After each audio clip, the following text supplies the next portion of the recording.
माँ से नफरत, जिसे हर बच्चे को पढ़नी चाहिए। मुझे बहुत दुख हुआ जब मेरी माँ ने मुझे स्कूली शिक्षा के लिए मेरी मौसी के घर भेजकर मुझे मेरे पिता से अलग कर दिया। मैं 6 साल की थी और मुझे पढ़ाई से जैसे नफरत सी थी।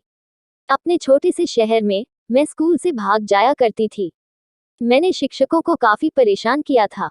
घर पर ट्यूशन टीचर्स बार बार बदलते रहते थे क्योंकि या तो वे मेरे साथ टिक नहीं पाते थे या मैं नहीं रह टिक पाती थी, या तो उनकी छड़ियां मुझे मारते मारते टूट जाती या मैं लगातार रोती रहती।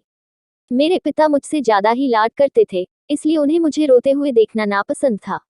उन्होंने मुझे ना पढ़कर भी अपने पास रखने का मन बना लिया था और मेरी माँ से कहा कि वह मुझे पढ़ाई के लिए परेशान न करें। हालांकि मेरी माँ एक जिद्दी महिला थी जो इतनी जल्दी मेरा सामने हार नहीं मानना चाहती थी, इसलिए उन्होंने गुप्त रूप से मुझे मेरी मौसी के घर भेजने की योजना बनाई, जो एक अलग शहर में रहती थी। मुझे एक कॉन्वेंट स्कूल में दाखिला मिल गया जहां नियम बहुत सख्त थे। मेरे पास स्कूल से भागने का कोई रास्ता नहीं था। शुरू में मुझे इससे नफरत थी। मुझे अपने पिता की बहुत याद आती थी और जब भी वह मुझसे मिलने आते थे तो मैं उनकी बाहों में सिसकने लगती थी। ये हम दोनों के लिए कठिन समय था। मेरी माँ की पत्थर दिल महिला होने के कारण निंदा की गई। हालांकि यह मेरे जीवन का एक महत्वपूर्ण मोड़ था।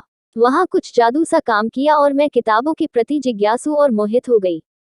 तभी से कक्षा में प्रथम रैंक प्राप्त करना मेरा एकमात्र लक्ष्य बन गया। मेरी माँ के प्रयास मेरे लिए छुपे हुए आशीर्वाद साबित हुए। अब मैं बचपन में इतने कठोर कदम उठाने के लिए अपनी माँ की आभारी हूँ। दोस्तों कहते हैं पूत कपूत हो सकते हैं पर माता कभी कुमाता नहीं होती। इसी कहावत को साबित करती ये नफरत नामक छोटी सी कहानी आपको जरूर पसंद आई होगी।